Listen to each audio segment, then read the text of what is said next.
Reinhard Heydrich was born on March 7, 1904, in Halle, a city in eastern Germany. His full name was Reinhard Tristan Eugen Heydrich. He grew up in a privileged family. His father, Richard Bruno Heydrich, was a composer and opera singer, and his mother, Elisabeth Krantz, came from a wealthy background. Reinhard was the eldest of 3 siblings, followed by a brother, Heinz, and a sister, Maria. Heydrich's childhood was influenced by his father's deep nationalism and his parents' love for classical music. He became skilled at playing the piano and violin, excelling particularly with the violin. Reinhard also showed promise as an athlete and a student. However, his youth wasn't without struggles. He was often bullied at school due to rumors of his family having Jewish ancestry. This led to taunts, including being nicknamed Moses Handel, leaving a lasting impact on him. Reinhard's early years unfolded during a turbulent time in Europe, with political tensions escalating before World War I. These events shaped his perspectives and would later influence his actions. Despite his talents and upbringing, the challenges he faced would leave marks on his personality and future path. Reinhard Heydrich's family had a rich cultural and musical background. His father, Richard Bruno Heydrich, was a well-known composer and director of the Halle Conservatory of Music, while his mother, Elisabeth Krantz, came from an affluent family. She was the daughter of Eugen Krantz, who directed the Dresden Royal Conservatory. The family valued education, music, and discipline, creating a nurturing yet demanding environment for Reinhard and his siblings, Heinz and Maria. Despite his privileged upbringing, Reinhard faced significant challenges. Rumors about his family's alleged Jewish ancestry followed him from a young age. These claims originated from a misunderstanding about his paternal grandmother's marriage to a man whose surname sounded Jewish. Although the rumors were baseless, they led to relentless bullying at school. Reinhard was ridiculed with names like Moses Handel, leaving him feeling isolated and deeply affected by the prejudice. This period of adversity shaped Reinhard's views and influenced his later behavior. While he excelled in academics, athletics, and music, the taunts about his background fueled a growing bitterness and insecurities that would manifest in his adult life. These early experiences played a role in the development of his strong nationalist and anti-Semitic beliefs. As a teenager, Reinhard Heydrich witnessed the aftermath of World War I, a time of unrest and political turmoil in Germany.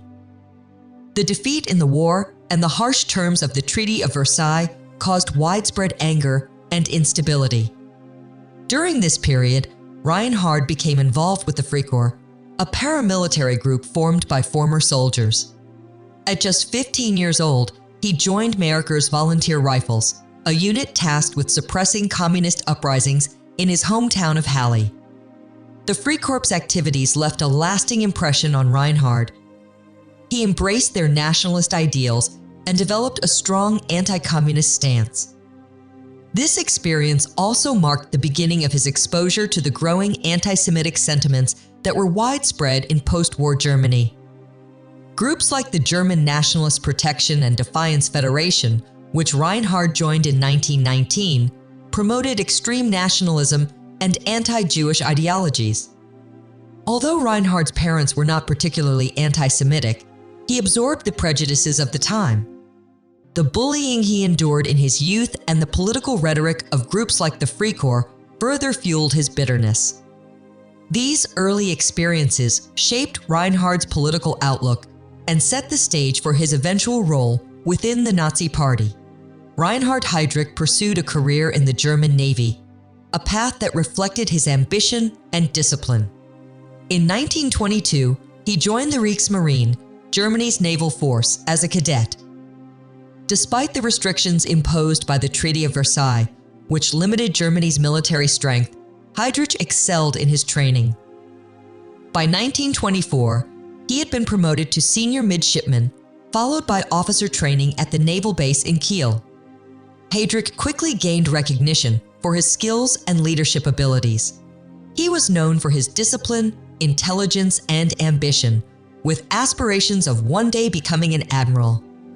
By 1928, he achieved the rank of sub-lieutenant and participated in several training missions, including a cruise to the Western Mediterranean.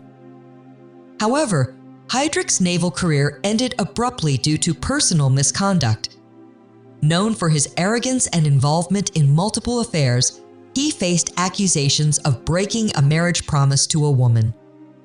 When the situation escalated, Heydrich was dismissed in 1931 for conduct unbecoming an officer. This dismissal was a severe blow to his pride and career aspirations, leaving him devastated. It also became a turning point, leading him toward a new path within the Nazi Party. After his dismissal from the Navy in 1931, Reinhard Heydrich found himself at a crossroads.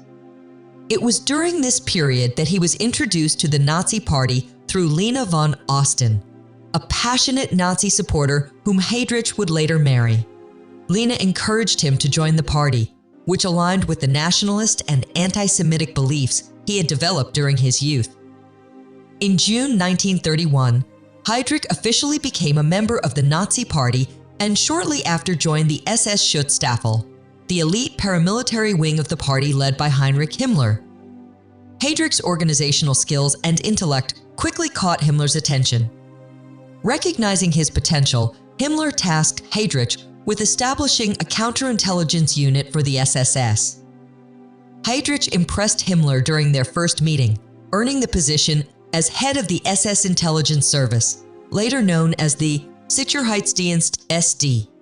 Operating out of modest conditions initially, Heydrich demonstrated remarkable efficiency, building a network of spies to monitor both internal party members and political opponents.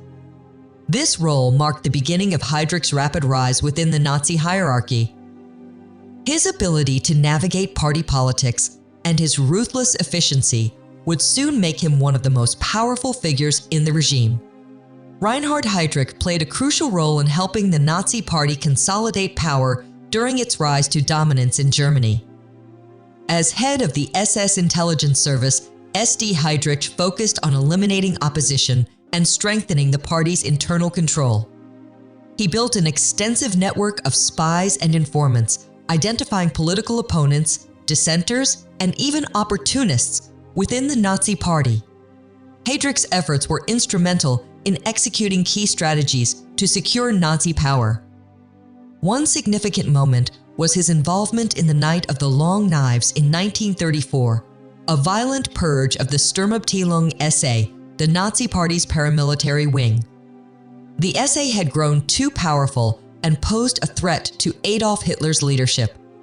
Heydrich, working closely with Heinrich Himmler, provided intelligence and prepared lists of individuals to be targeted during the purge. The operation neutralized the SA's leadership, solidifying Hitler's control and elevating the SS as the dominant paramilitary organization. By consolidating Nazi control over political and security structures, Heydrich helped transform Germany into a totalitarian state. His ruthless methods and unwavering loyalty to the party made him indispensable to Heinrich Himmler and Adolf Hitler, setting the stage for his expanding influence in the years to come. The Night of the Long Knives in June 1934 was a pivotal event that showcased Reinhard Heydrich's ruthless efficiency. This operation was a purge of the Sturmabteilung SA, the Nazi Party's paramilitary wing, led by Ernst R.A. The SA had grown too powerful, and its radical demands threatened Adolf Hitler's authority and the support of the German military and conservative elites. Heydrich, as head of the SS Intelligence Service SD, played a key role in planning the purge. Working with Heinrich Himmler, he compiled detailed lists of SA leaders and other political enemies to be eliminated. On June 30, 1934, the SS and Gestapo, under Heydrich's coordination, arrested and executed hundreds of SA members, including RHM. This violent crackdown cemented Hitler's control and established the SS as the dominant force within the Nazi Party. Simultaneously, Heydrich began implementing the regime's early anti-Semitic policies. He oversaw intelligence operations targeting Jewish communities and political opponents, laying the groundwork for systematic oppression. These policies escalated in 1935 with the Nuremberg Laws, which stripped Jews of citizenship and basic rights. Heydrich's actions during this period demonstrated his central role in the Nazi regime's consolidation of power and anti-Semitic agenda. Reinhard Heydrich was a central figure in orchestrating the events of Kristallnacht, also known as the Night of Broken Glass, on November 9–10, 1938. This nationwide pogrom marked a significant escalation in the Nazi regime's persecution of Jewish people. During Kristallnacht, synagogues were burned, Jewish businesses were vandalized, and homes were destroyed. Approximately 30,000 Jewish men were arrested and sent to concentration camps, while hundreds of others were killed. Heydrich, as head of the SS intelligence service SD in the Gestapo, issued detailed instructions to local police and security forces, ensuring they did not interfere with the violence. Instead, they were ordered to arrest as many Jewish men as possible. Heydrich's meticulous planning made Kristallnacht appear as a spontaneous public uprising, though it was orchestrated by the Nazi state. Following Kristallnacht, Heydrich intensified efforts to identify and segregate Jewish populations. He directed the creation of registries and forced Jews into ghettos, laying the groundwork for more systematic persecution. By 1939, Heydrich began exploring plans for mass deportations, including the Madagascar Plan, a precursor to the Holocaust. These early actions revealed his pivotal role in shaping and executing the regime's genocidal policies. Reinhard Heydrich was appointed Deputy Reich Protector of Bohemia and Moravia in September 1941. The Protectorate, encompassing modern-day Czechia, was vital to the Nazi war effort due to its industrial resources, including munitions factories and the Skoda automotive plant. Heydrich's mission was to suppress resistance and secure the region's productivity for Germany. Upon his arrival in Prague, Heydrich imposed martial law and initiated a brutal crackdown on dissent.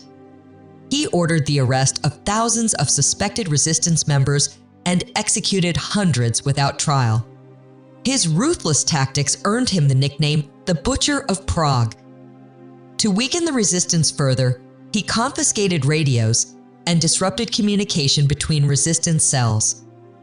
Despite his harsh policies, Heydrich also implemented strategic reforms to win over the Sikh working class. He improved labor conditions and redistributed goods seized from arrested individuals, creating an illusion of benevolence. However, these efforts were primarily aimed at ensuring compliance and maximizing industrial output. Heydrich's governance combined terror and propaganda, leaving a deep scar on the Protectorate. His violent methods temporarily suppressed resistance, but fueled widespread hatred among the population, ultimately contributing to his assassination in 1942. Reinhard Heydrich's reign as Deputy Reich Protector of Bohemia and Moravia ended violently on May 27, 1942, in an event known as Operation Anthropoid. The assassination was planned by the Czechoslovak resistance, supported by the British Special Operations Executive. Two operatives, John Kuby and Joseph Gabke, parachuted into the Protectorate in late 1941 and spent months preparing for the mission. Heydrich was targeted for his brutal governance and pivotal role in Nazi policies. On the day of the attack, he was traveling in an open car without a security detail. The assassins ambushed him on a sharp curve in the road. Gabe Key's submachine gun jammed, but Kuby threw a grenade that exploded near the car. Heydrich sustained severe injuries, including damage to his spleen, lung, and ribs. Initially, Heydrich seemed to recover after emergency surgery, but he developed sepsis and died on June 4, 1942. His death prompted a wave of brutal reprisals. Entire villages, like Lidis, were destroyed, and thousands of Czech civilians were arrested or executed. The assassination marked a significant blow to Nazi leadership, and Heydrich became the highest-ranking Nazi official to be killed during the war. Reinhard Heydrich remains one of the most infamous figures in Nazi history, remembered for his pivotal role in orchestrating the Holocaust and enforcing the regime's brutal policies. As head of the Reich Security Main Office, the Gestapo, and the SS Intelligence Service, Heydrich was responsible for mass arrests, executions, and the creation of systems that facilitated genocide. His actions during events like Kristallnacht, The Final Solution, and his governance of Bohemia and Moravia epitomized the terror of the Nazi regime. Heydrich's assassination in 1942 sent shockwaves through the Nazi leadership, highlighting the resistance efforts against German occupation. While his death temporarily disrupted Nazi operations in the Protectorate, it also led to devastating reprisals that deepened the suffering of the Czech people. His legacy is a grim reminder of the consequences of unchecked power and ideology-driven hatred. What do you think about Reinhard Heydrich's impact on history? Was the resistance justified in targeting him, given the reprisals that followed? Share your thoughts in the comments below. Don't forget to like, share, and subscribe for more in-depth historical analyses. Thank you very much for watching.